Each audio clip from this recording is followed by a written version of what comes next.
he's a 10. I choose this family.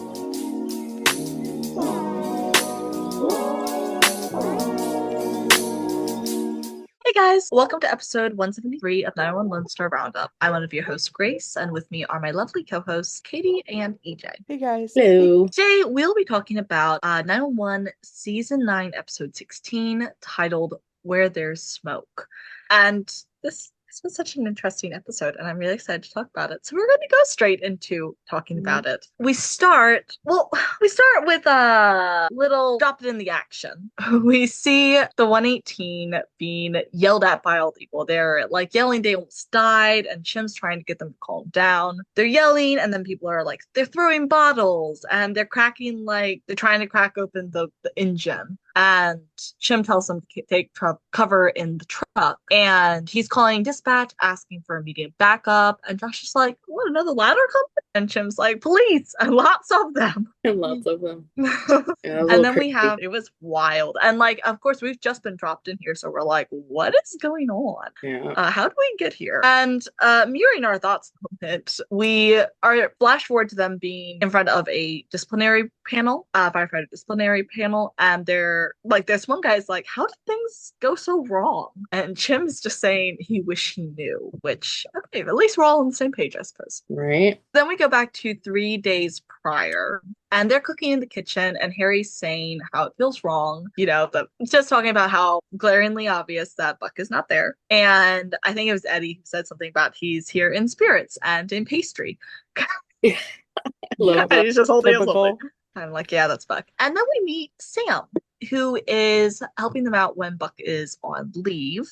And I love the note in here is that Katie, that you put in is, why do we need someone filling in? I'm just saying that they need their token white boy.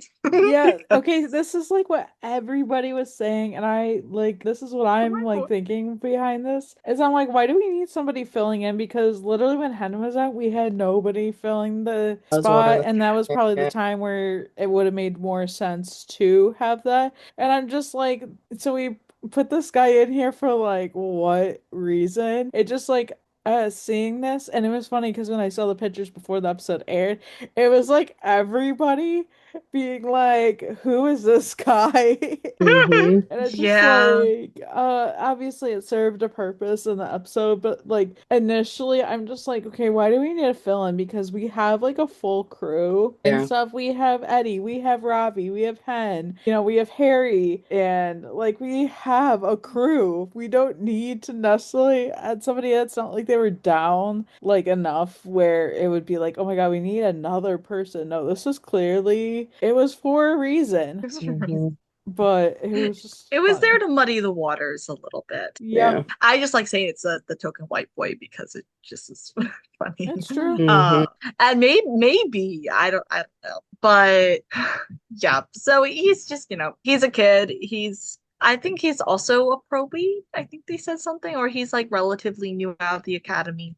I think he And like moved there, like he said, like since he's got to LA. So I feel like I don't think he was Well, a maybe. probie. Maybe. Oh, maybe that is what they were saying, because my impression, I was like kind of half listening to this scene, so maybe I missed it, but I was thinking they were saying like he was moving around between stations since he got out of the academy, The way which that happens sometimes before people get permanent placement. right. Yeah. Yeah, I was also thinking, like, I've seen this done in other shows where basically there are literally firefighters that just like float around houses because they haven't found a home. And I feel Yeah. like that was also kind of the vibe. Yeah, I think it probably was both at once. Like, Mhm. I didn't necessarily hear the like coming to LA thing, so maybe it was both at once. But Hen is just annoyed that Chim didn't tell them about him, and Hen's like saying, "You do know Buck is coming back," and Chim says, "Yeah, probably." And Hen just glares at him. I'm like, right, right, okay. I think they all Understood. like, looked at this guy like, Buck is coming back. Yeah, well, I think we all thought about Lena a little bit during the Yeah. tsunami. I think there was a little honestly- bit of flashback. I was honestly expecting a scenario like that, like how when literally like it was like the name taped over his kind of thing. Bosco, yeah. Yeah, I remember that. Yeah. Like, glad we didn't quite go down those paths, but it was like, okay. I was like We're- totally expecting them to parallel something. Yeah. And then we go to Buck being the quote unquote intern. And by that, we mean he's picking up everyone's dry cleaning and coffees and invading dispatch. Yeah, like the smoothies. I think that's The actually what it smoothies, yeah. was. Yeah, I think it was smoothies. And he's bringing Maddie her dry cleaning. And Josh calls him the unpaid intern and says, unemployment looks good on you. And Buck's like, not unemployed, paid personal leave. And Maddie says she misses her uniform. And Buck says, me too. And she tells him they will want him to come back. And Buck says, everyone keeps saying that. But he has to get through the first phase of treatment and go to meetings before he can get his hearing date. Then his phone dings and he says he can go pick up Hen's prescription. And Maddie tells Buck no one expects him to do all this. And Buck says he feels he owes everyone for taking care of him. And she's saying, they did it because they love him and there's no repayment necessary. But Buck says, he wants to do it anyway. And keeps him busy and his mind off being replaced. And Maddie's like, please, like you could be replaced. And you just saw like Buck's face in that shot afterwards. It's like, I think I can. Oh, He's struggling a little. Yeah. Sweet baby Buck. Because Baby like this Buck. man, like he has so much like acts of service. Like he always likes to do everything for everybody, Mhm. even if it's not like it's not always like a repayment thing. And I totally understand. Obviously, when people do things for you, you want, especially like something like that, you obviously want to do stuff for them, be like, hey, I really appreciate this. But it's like, yeah, sometimes like it's not necessary, but I totally get the sentiment. Yeah. Yeah. And also I feel like he's made like leaps and bounds through his like abandonment issues and his like slight inferiority complex. But I think this is bringing it up a little bit because I think he's been injured enough by this point, like having gotten past the tsunami and the leg thing and all that. I think like Right. injuries wouldn't prompt this as much, but this is new territory. So yeah. Sweet baby Buck. And then we go to the 118 going on a call, and it's a false alarm. They can't find a cause. There's just smoke. And Chim told a woman, that there's no fire and that it's safe. And then we flash forward to the disciplinary scene again, and the 118's being asked questions. The orders were to evacuate the residents while searching for a reason why the alarm went off. Right. And they explained it was tricky because the stairs were slippery. It was confusing because they couldn't find any smoke or flames. They thought it was one unit because he was cooking bacon, but the alarm didn't trip because he removed the batteries and the alarm wasn't hardwired. So naturally. And they asked Chim how many times they had to return. And then we just get this montage of them just going over and over and over again. I was feeling Jinx in this moment. Dude, Yes. I was feeling Jinx, Ocean's 901.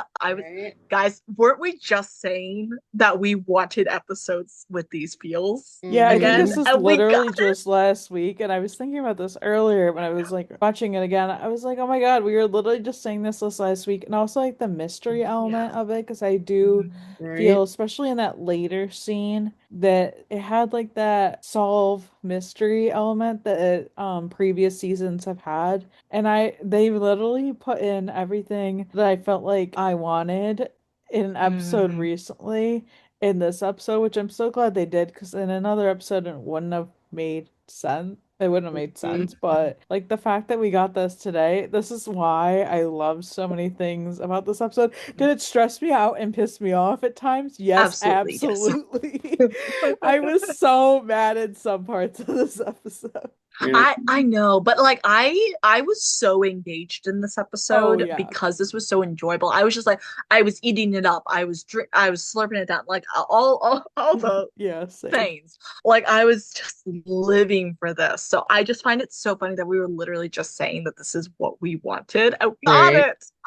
911. Did you listen to us? What? How'd that happen? Particularly Jinx vibes because they also could not enjoy a damn meal. You are right on that as well. Because we just have scenes of them keep going and they're about to eat and then they have to, like, they don't even get out the engine at some points. And they wind up going to the false alarm 6 times. And the tenants were tense. The building manager was uncooperative. And like this is not like even the first false alarm. These were the vibes. You could tell like the tenants were annoyed. The building manager was like shrugging off responsibility. I almost wish we had seen Robbie drilling him on landlord shit. That would be really Oh my God, missed I know. opportunity. Yes. like, wait a second. Yeah, that would have been fun. But Chim saying that the system had a problem and asked when the alarms were last serviced. And the guy says, how should I know? And Chim's like, you manage the building. And this is like clearly a building that people live in simply because they do not have another option, like financially. And it's clear this is why they can afford it, is because people are not keeping up with it. So Right. an unfortunate situation a lot of people find themselves in. And Chim tells the building manager that they're going to check every inch. He tells Ravi to take Harry and Sam to the basement. Building manager says, that's unnecessary, and tries to stop them, making them fall. So Chim gets in the dude's face, and Sam says that Chim punched him. Ugh. And we're like, wait a second, that's not correct. Yeah, Hold up because there. and it was the way they showed it. I knew what they were doing because in my, like, I was like, oh, absolutely not. Like, I know that didn't happen. I know that's just like them being like, oh, he thinks that happened and it did not happen. I was like, there's no way. Like, Yeah, I was like, did he see wrong? Did he like what? I wasn't sure what the answer was, but clearly we all knew Chim did not do that. And everyone else is saying, no, that didn't happen. But the board is not really listening to them because of what Sam said. Because Sam is saying he is very sure. And I think they're looking at Sam as like maybe being a bit more trustworthy because they see as everyone's being attached to Chim, which theoretically not wrong, Yeah. but I could get that. I don't know. I yeah. also didn't like that, and I don't like them kind of trying to paint Chim as this angry man. Kind of Right. like that's Mm-hmm. how I was feeling initially. I don't like that. And I'm just like, No. I get it. I get it. Like he doesn't know Chim that well. So like everyone else, they think everyone else might try to cover, but it's just like I'm not saying we not it. haven't seen Chim swing before, because we have. Buck Mm-hmm. could attest to that. But like as a general whole, Chim is not an angry man. He does not resort to physical altercations. So it was a little stressful because obviously this is how hearings go. They will ask every question over and over, and they will try and get in every crack in what you're saying. That's why you have to tell the truth, is Yeah. because they Right. cannot catch you out on the truth. And that's why they are designed that way. Right. But it is still stressful to watch. Yeah. And then, Sam, like, Mm, did you really see that? Like, or were you brought in as a mole? Because that's what I thought at yeah, first. I'm like, oh, you're I was brought wondering in that to too. like, I'm like, oh, okay. So what is this? Bring somebody new in to kind of, Yeah. I don't know, Well, spy on the group. I didn't see spoilers this time, but I did see people talking about Sam, and I'm kind of glad that what I saw did not wind up panning out because people were saying that he was giving Jonah vibes. I was like, Oh, I no. did see that too, and I was like, I'm glad they didn't go in this direction, but I could have seen what Yeah. this happening. But right. like I feel like I'm glad they didn't because first of all, would not have fit with the whole episode thing. But also we've seen that already. Like Yeah, I maybe don't think wait it another needed to couple be seasons before we bring reused. in someone with a god complex and maybe Yeah. explain it differently. But yeah, so that was interesting. And we see this scene from Chim's view and saying, it's not optional about like searching basement. And they got in each other's faces for sure. Like he got in his face, but he did not punch him. And Chim says after the fifth call, he told dispatch it was a false alarm again. And Josh says, what do we do if they call again? And Chim says, hang up. But he says it was a joke, like gallows humor. And it was not a good joke. But also, like, I'm also like, Josh, my love, what do you mean? What do you do again? Yeah, it's like, yeah, that's That's your not. job. It's like, Right. yeah, You're still getting paid.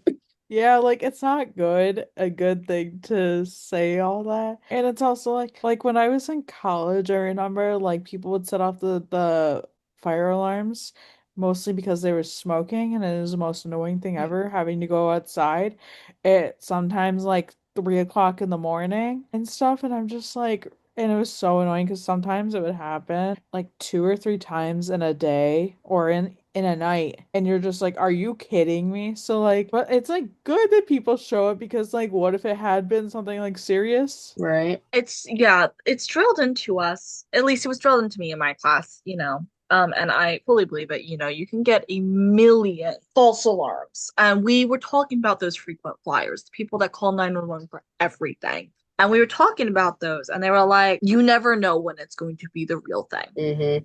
So you have to go, you have to treat them all the same. Like, sure, like acknowledge, like we're not saying you can't say it, at least among each other kind of thing, but you got to go in each time.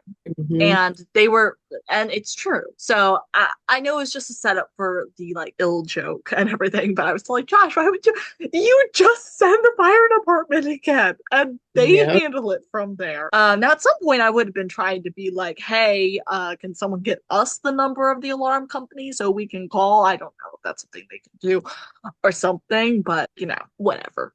But yeah, not a great joke in the scheme of things. Right.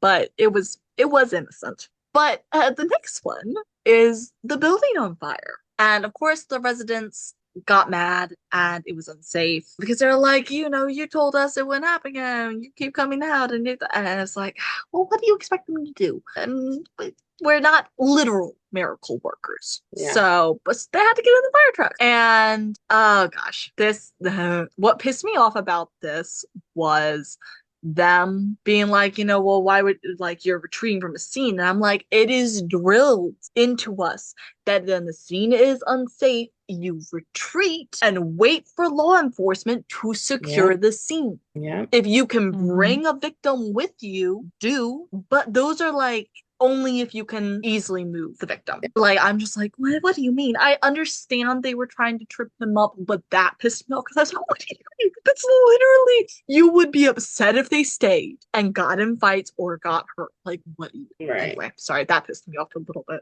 I know, I got a little irritated too because I was like, this is not should be doing. Like, they have to be safe because they can't do their job if they're bleeding and injured and whatever else. Yeah, literally the rule in EMS, and I believe it's the same for fire, is the number one priority is you, second priority is your partner or your crew, and third priority is everyone else. Like, you cannot help anyone else if you yourself are down, which is why we retreat when scenes are not safe in ways that we cannot personally handle. So that's why I was, what do you mean? Anyway, not meaning to hang up on that, but that was the point in which I was actually like, oh, come the fuck on.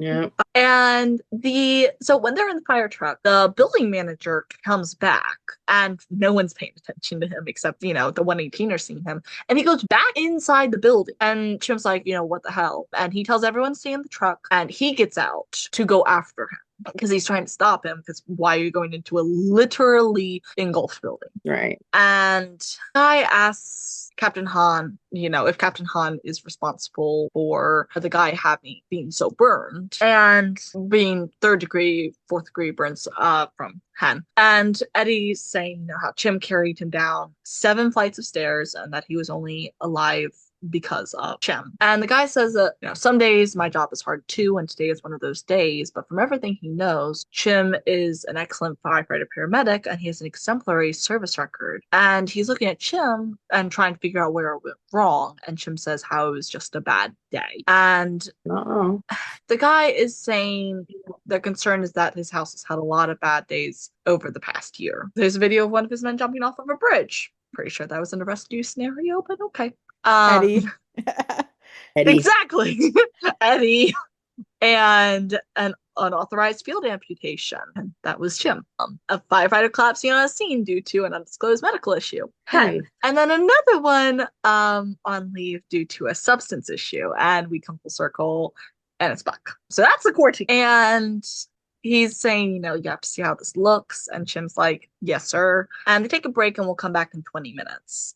And one of the chiefs approaches Chim and says they are done for the day and they now don't think the fire alarm system malfunctioned. They now believe someone disabled it. And Chim's like, someone? And she just looks at Chim and he's like, listen, whatever you guys are thinking, it wasn't me. And he tells her they should talk to the building manager, Ramon. And they can't because he died this afternoon. So, Yeah. yay. Yeah, I don't know. That was like a tough one because like he's totally just like I get that like these things might look bad things that have happened under Chim's command, but it's like he can't really like yes, he is sort of responsible for them for what they do, but it's like you can't really control what everybody else's actions are. Right. And Yeah. like at least, I don't know. At least like, like obviously for Buck, like obviously he did so much in that scenario and at least like he was able to get help before it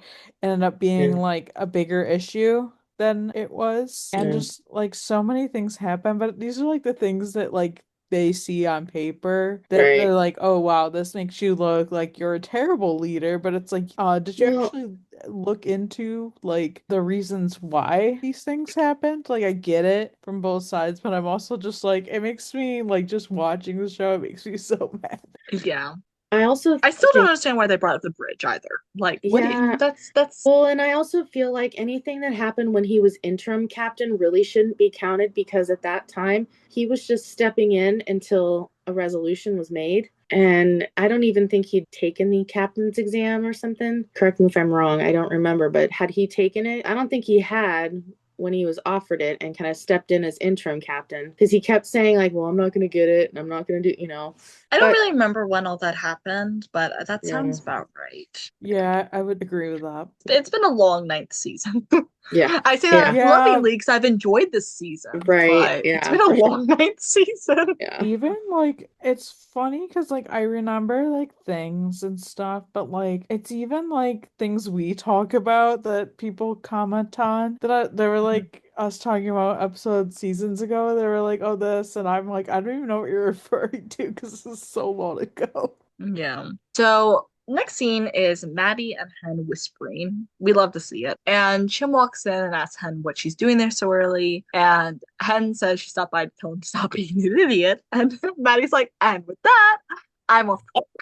I And love he the just calls her like wife traitor. and the best friend just totally Mhm. whispering about like Right. Shib and about like what's going on and like all that kind of stuff and them just like trying to help. It's just I love this like duo. Hmm. Yeah, no, this is a great duo.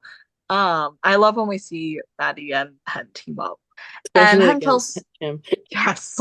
And Hen tells Chim that this isn't all on him, they all missed it. And Chim tells her that someone turned off the fire alarm. And Hen wonders when. And Chim says somewhere between when he said the system was okay to when the building turned down.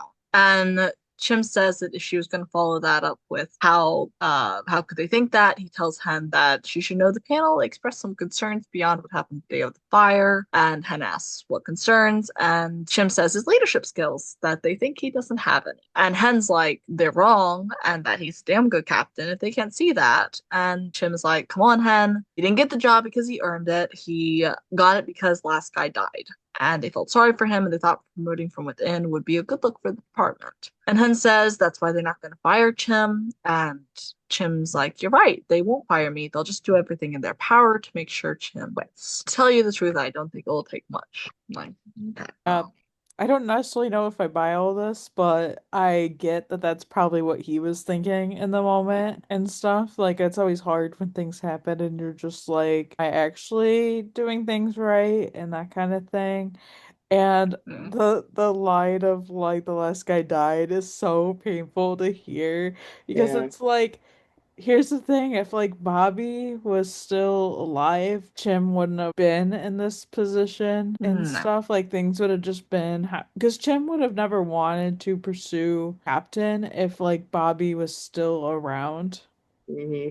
Like there Yeah. would be no reason for him to. Not even that. Like Yeah. I just don't. Obviously, things and after Bobby died pushed him in this direction Yeah. to be the leader. Because obviously, if you don't have a leader around, somebody Yeah. unintentionally steps in the role, and that's literally exactly what happened. Yeah.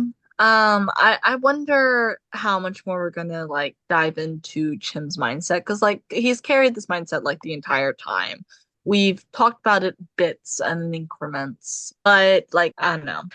There's still it still needs to be dealt with a little bit because he's really settling into the captain's role, so it's not really affecting him as a captain as much now. But that mindset's still not a great one to have. Right.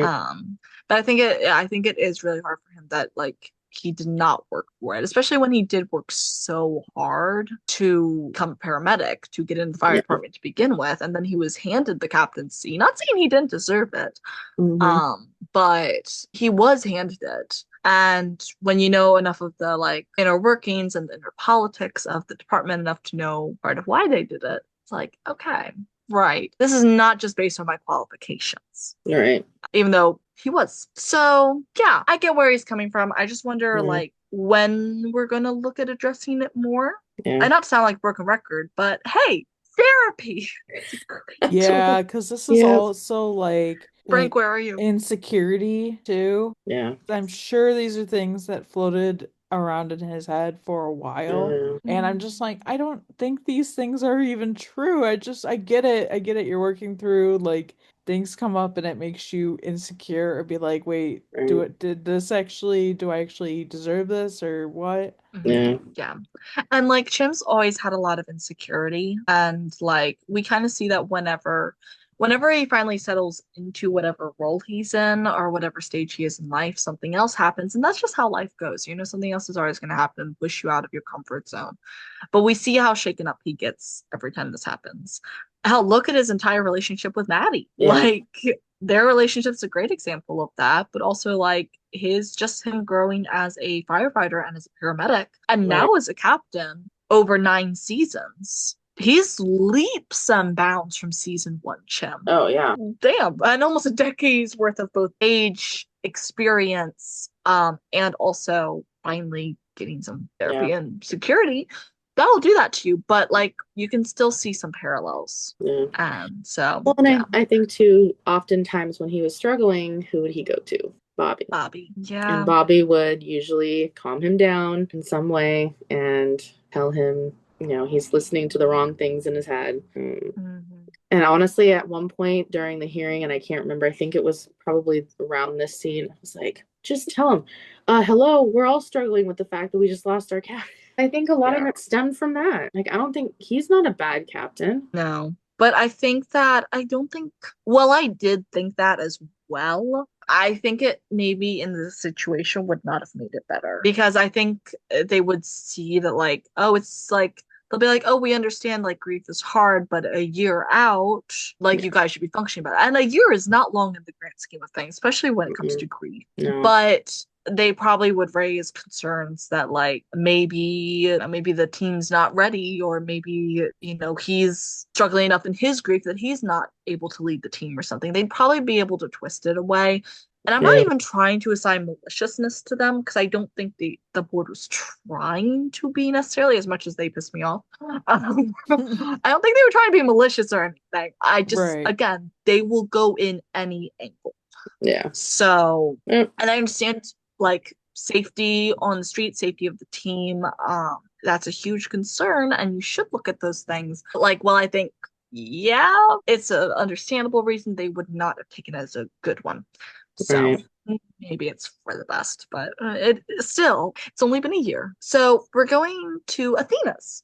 We have Harry freaking out about it at Athena, and just kind of talking him down, saying, you know, she doesn't think, you know, he's their target, and also pointing out that like if, you know, if what they all want happens, and that he has a long and exemplary career in the fire service, this will not be the last time this happens. Right.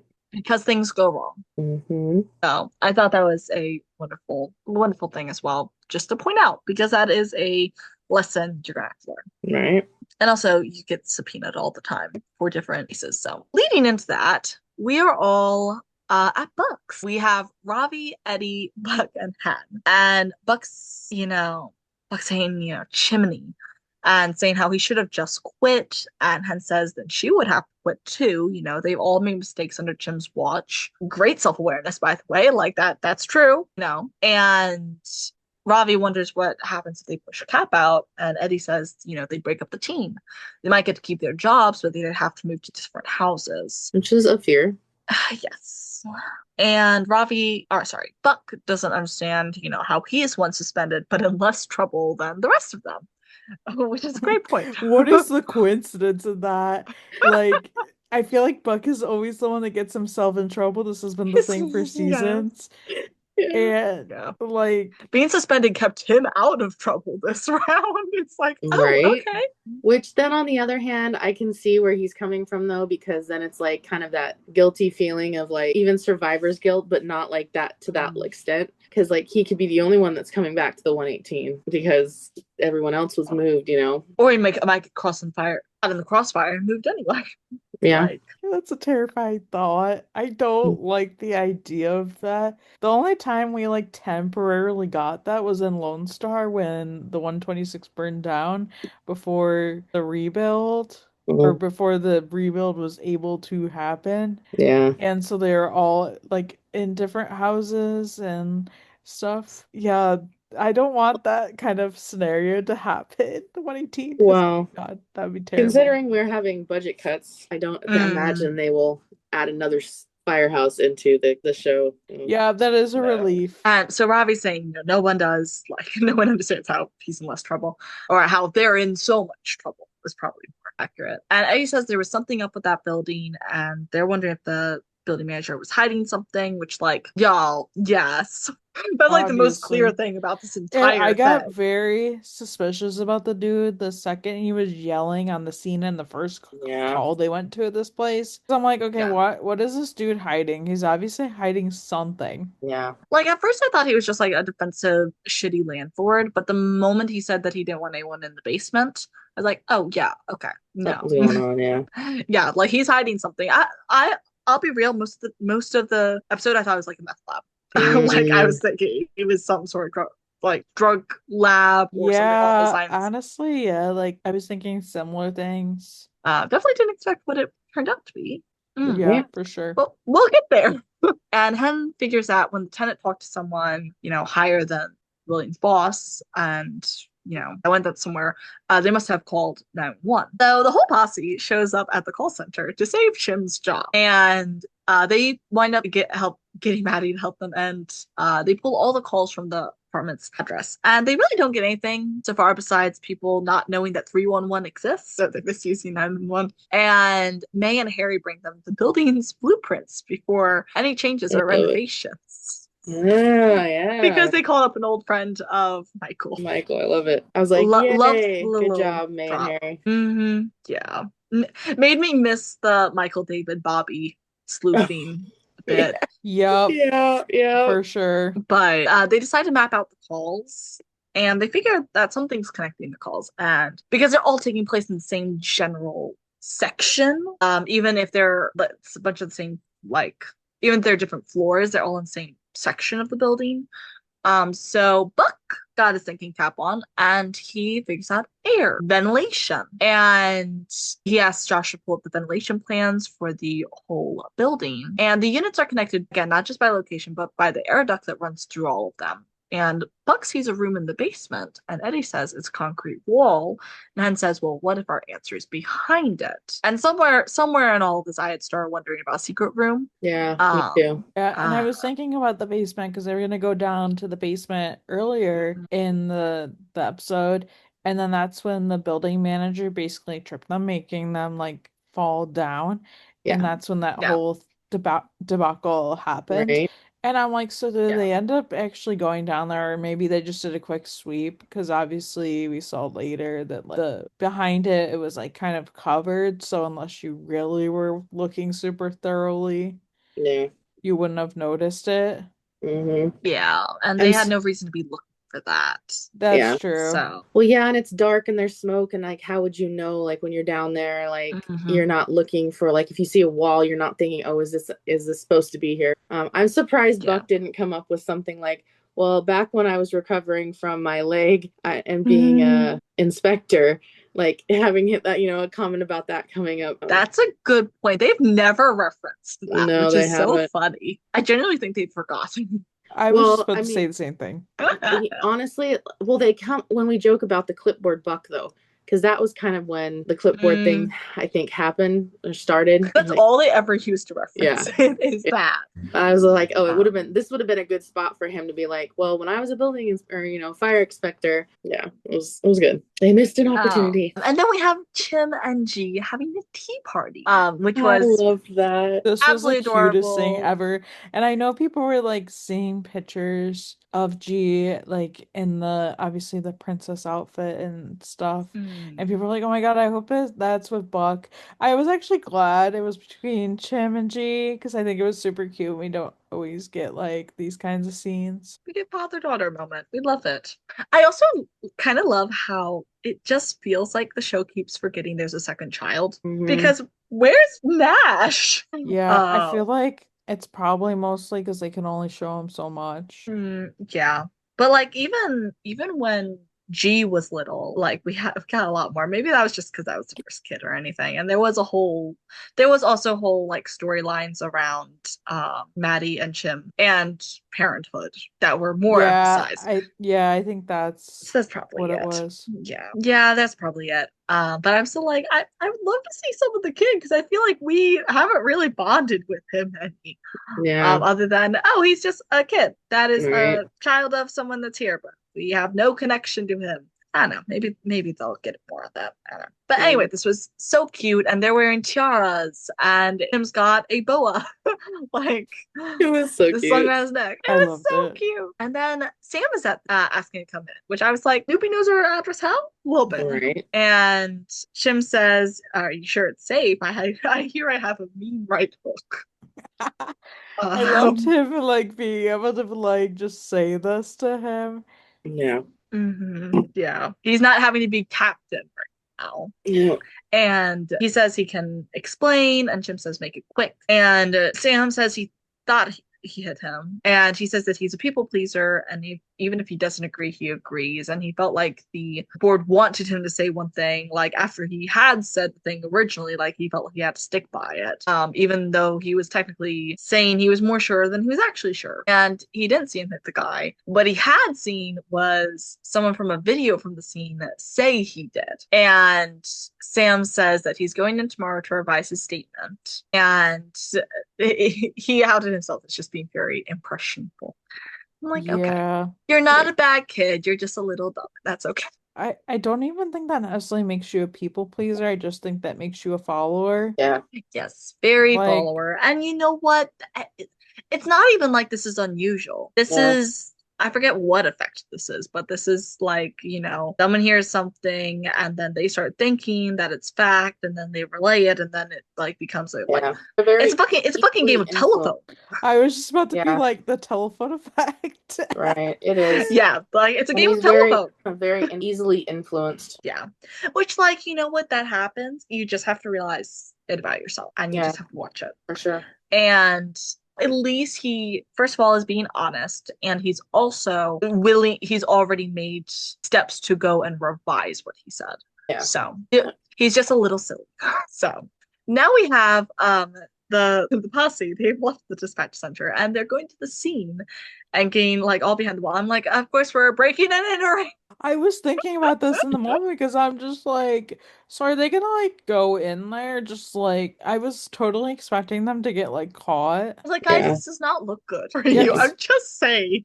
Or your captain. At least Chim wasn't there because that would have been worse. And when they do, so when they break behind the wall, they basically find a door. And when they open it, they find all these people in this room asking for help. And there's a boy who is very sick, and he's telling someone to call 911. And we see flashes of the backstory, like we get scenes, and I actually really liked how they told this backstory. Like I just loved the filming choices that were made. And essentially, all these immigrants were brought to the apartment to do work, and like this is just so sad because we see them, they're being brought over in a truck, and like the kid's already sick, and I don't know, my heart was breaking this entire thing. I was so upset. And they were ushered into the room, and they were locked in there and left for dead essentially. And they were trying to get free, like they keep trying to break out. And there's this one guy in particular, I think he was the dad of the kid, and like he was trying to he was trying to rally everyone to break out. Like he was trying to they were trying to all break down the door. He was the one banging on the door all the time. He was, Yeah. because he'd promised his wife, the mother, they were going to get help for his kid, Mhm. and and she's there we're not getting a doctor. No one's coming for us. They've left us, which is true. And so this guy, basically, one of the guys there had a lighter that his son had given him when he came across the border to light the darkness, light the way. And Savan was the name of the guy who was helping, who was really trying to break them out. And so he took the lighter and he was using the microfiber claws that were stashed in here, and he kept lighting them on fire. And he was doing it because he'd worked together, the fire alarm. He was looking at every option. So he kept triggering the fire alarm. Right. And Well, and you realize the little things he was trying to do to get Yeah. help were all the things people were calling and complaining about. banging the Yup. the pipes, noise, the lights. because he managed to break into the one of the circuits and flicker the lights and stuff. So he was causing issues, Yeah. and really smart. Right?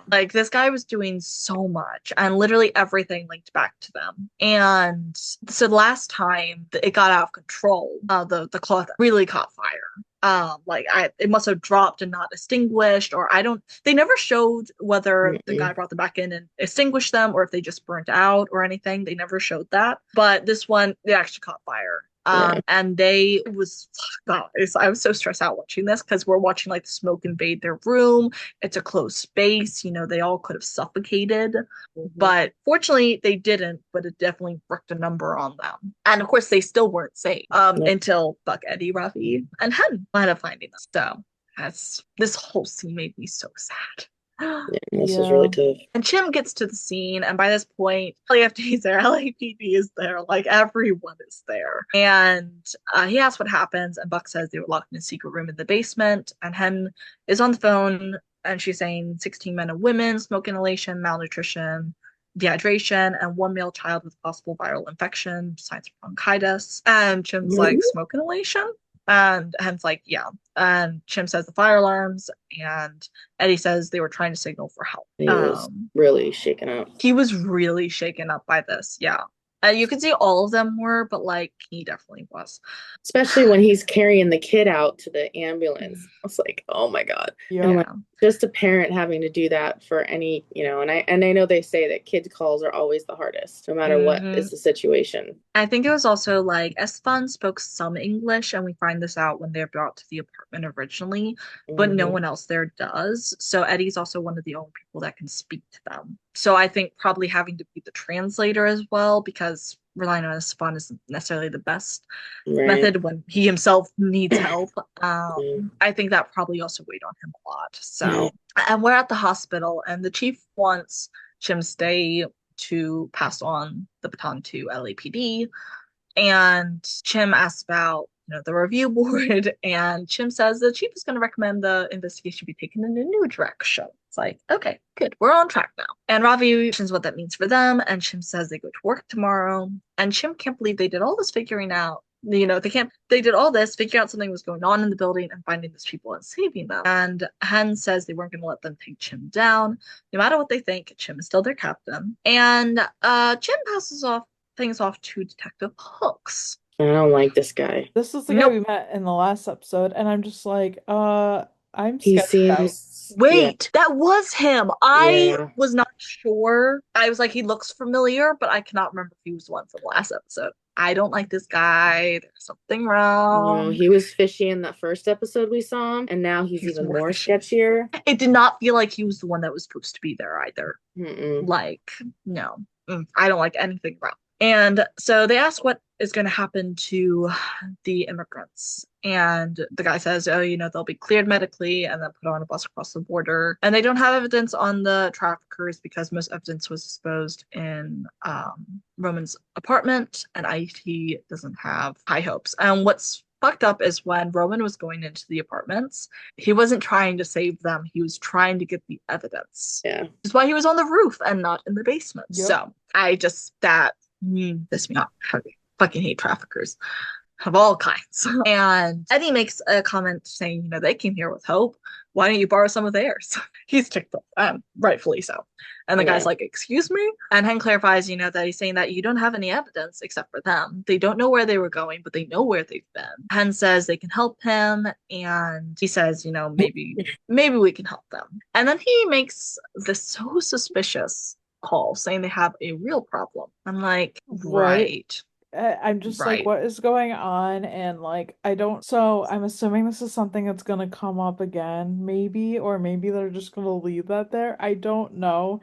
But I'm like, this has to be revisited because like that is so weird that like he made that call. I'm just like, and like when I saw this originally, I thought it was weird, but I also didn't connect that he was the same one from the last episode until I read this article. And I was like, oh yeah, he does look familiar now I think about it. Is anyone else getting Lone Star vibes? A little bit. Yeah.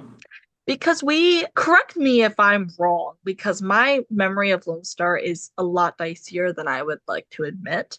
But we had a whole like Coyote storyline and like human trafficking storyline. Didn't we? Like we had it in one of the seasons, yeah. Season 3. And that's Owen finding them in the barn. yes, Yeah. the snowstorm. I think the blizzard. Yeah, so this is what this is giving me. This is giving me some vibes. And I'm like, oh, okay. I'm not mad for bringing it back, like as a general idea. I think it would be really cool if they like alluded to a connection, but I don't think they're going to do that. It's pretty late, but it's giving me those feels. My suspicion is that this is going to be led into being like the final emergency of the Yeah, season, that's what I and was I think thinking. that's going to be interesting. Yep. So then we have the final scene at the 118, and Buck's back, and he's got his uniform on. So Yay. we're assuming it all went well. Right. And he puts a cake on the table that says, "Good luck, Max." I loved it because it was just like, Buck being Buck. Being Buck. I don't believe for a second he didn't know the guy's actual name. I'm like, he's totally ready for him to leave. He's so ready. And Buck's saying, it's a small thing here for keep my seat warm. And he's questioning who Max is. And Buck's like, he is. And Robbie's like, he's not Max. And he's like, he's Sam. And Sam's just like, it's fine. I can be Max. I'm like, honey, stop being a people pleaser. You're going to start believing that your name is Max at this rate. Track record isn't good. He's just a kid. And Chim tells Sam not to hide his light. The 144 is lucky to have him with a glowing recommendation. So good for him. He's got him placed. And Buck's like, and we sure don't want to keep you. And his face and Buck's like, what? What? Yeah. And so Buck winds up re-icing the cake. And it's a very bad re-icing job. I know, it wasn't even like he put more of like the white buttercream or whatever he used down, because that's normally what you do. If you had to scrape it, you would like scrape it, then you put more of the frosting down, and then you would write over the part you messed up. So the fact that he just like smeared it and then rewrote it, I'm just like, oh, he didn't care. He was just like, get out of my house. He's just like, get out of my house. I think having done nothing would have been almost nicer. And Sam says, he's going to miss them, but hey, see you in the field, he hopes. And then Buck goes, actually, you should hope for that. Because if we're at a call and 144 is there, that means it's a multiple alarm incident, which means multiple fatalities. So technically, if everything goes well, we'll never see you again. And Sam's like, copy that, and everyone's face was like, really? And Hen's face especially, and Buck's just like, what? And Ben says, you're such a child. I love that this Buck's so being back, because like, yep, this is something Buck would definitely do, obviously. Yep. And I just like, this is a very Buck moment, but like I thought it was very funny, and I took so much amusement in this, because I'm like, yeah, of course Buck would do all that. Yeah, he's really going there. And you know what? We love his, spiteful, petty little self. You know what? That's okay. So that was the episode. Guys, how did we feel? What were our thoughts? I actually really liked it. I found it very amusing. It had like the mystery, and then like it was a little bit fun. I'm interested to see what they do for revisiting something, like where we go from here, because I don't know, it was a very interesting storyline. It definitely wasn't anything what I like. The outcome was definitely nothing I expected. I was just like, okay, we got all these angry people, but like that clearly wasn't the main part of the storyline. They And were it was just, definitely directing it ugly in it, like in the promo. oh yeah, for sure, which that's the point. But yeah, Mhm. I really did enjoy it. It was like another good one. Yeah, I thought so too. I really liked it. It was nice to see everybody kind of working together there by the end to try and figure out really what was going on. Because obviously at the beginning we had no idea, like, why does this alarm keep going off? What's going on? When was the last time you had it serviced? All these questions.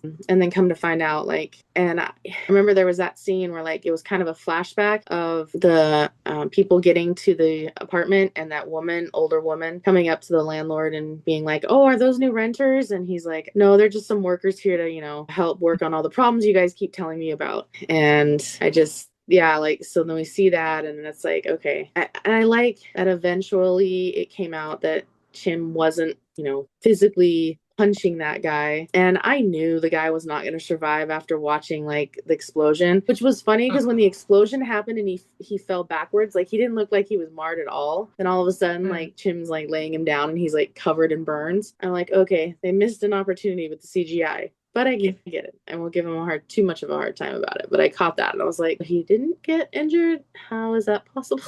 But yeah, no, I liked it. It was good to see them working together and even like not in uniform working together. It in a way it kind of reminded me of like the Treasure episode, like everybody kind of working together, but this was all of them that together. too, for sure. Yeah. It definitely gave treasure episode vibes to me. That a mix between that Jinx and Ocean's 911. Yeah. Those, and you know what? Those were some stellar episodes. Yeah. So, sure.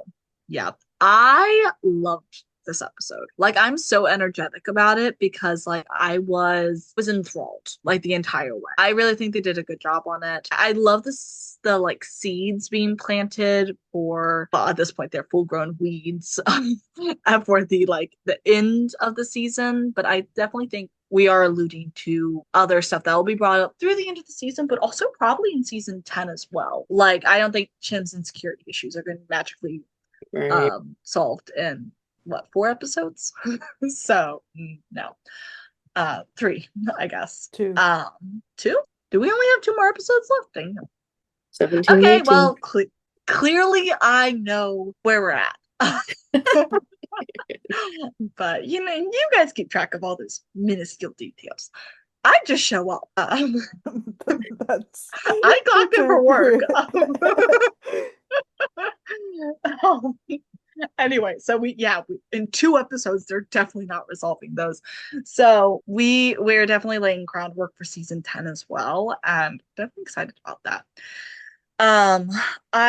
I want to see so many more like mystery episodes. Obviously not like to the point where it gets commonplace and they're not special anymore, but I really hope they lean into this again in season 10. But I also hope we get more elements of it during the end 2 episodes, because like, is Athena gonna fully take over all this shit, or like where we're gonna have some like side sleuthing by it's probably gonna be a mix of some of this, but I really hope we get to see detective work. And maybe Athena can find Bobby's whiteboard on the treasure hunt, and if that survives the fire. Which you probably didn't. So I have a question. Why is Chim doing all of the after action reports at the kitchen table in the loft? Why Guys, isn't he doing it in his about office? this last episode. I don't remember why I didn't say this. Yeah, I had wondered that this whole season. I was like, oh, do they just like, I feel like it might be like a personal thing where it feels weird working in Bobby's office because he obviously associates it with that. But I do think it's interesting how he's doing all these things like just casually at the kitchen table, and this is something that has crossed my mind, but I feel like that's probably why, where it just feels weird. I don't know. Yeah, probably. But I think it'd be interesting if they did actually wind up bringing up like him trying to settle into the office, but like kind of struggling a little bit because that was where Bobby did his work. That's a great point. And I really found the story with the immigrants really heartbreaking. I think especially in today's political environment as well. And I'm interested to see what else they do with these storylines. I don't know if we're going to see particular people again, but it was kind of little, I wouldn't say it was feel good, but like it was heartwarming to see like their rescue and everything. But Yeah. I don't know, it was kind of like a sad feeling as well, just with everything going on. So sure. yeah, I haven't got particularly much else to say. I love seeing everyone band together. I thought we had some good dynamics going on. Just overall, stellar episode. This might be one of my favorites of the season. Like overall. Yeah, it's definitely up there. For It's sure. up there, that's for sure. Well, y'all know I did not watch them. So, Katie, would you like to do the promo? So this one was an interesting one. So we have a little kid that is stuck under a electrical tower, and Jim says, "Let's move. It's 34,000 volts." And so Buck's climbing up there. Then they say final two episodes. Maddie's answering a call about a boat about to fly off the hitch, and it catches on fire naturally, and we see Athena show up on the scene, and two people are holding Buck, so I'm wondering what that's about. And so there's that, and then there's a 3-week break between this episode and the next episode, and like the final two episodes. The next episode that will air will be on April 30th. Wow. Which is fine because we can talk about the Nashville episodes that have aired. I forgot about it. Yeah, so we will be recording during the break, and then we'll pick up for the last two episodes. I both can't believe we're here already, but also this feels like such a long season. Yeah.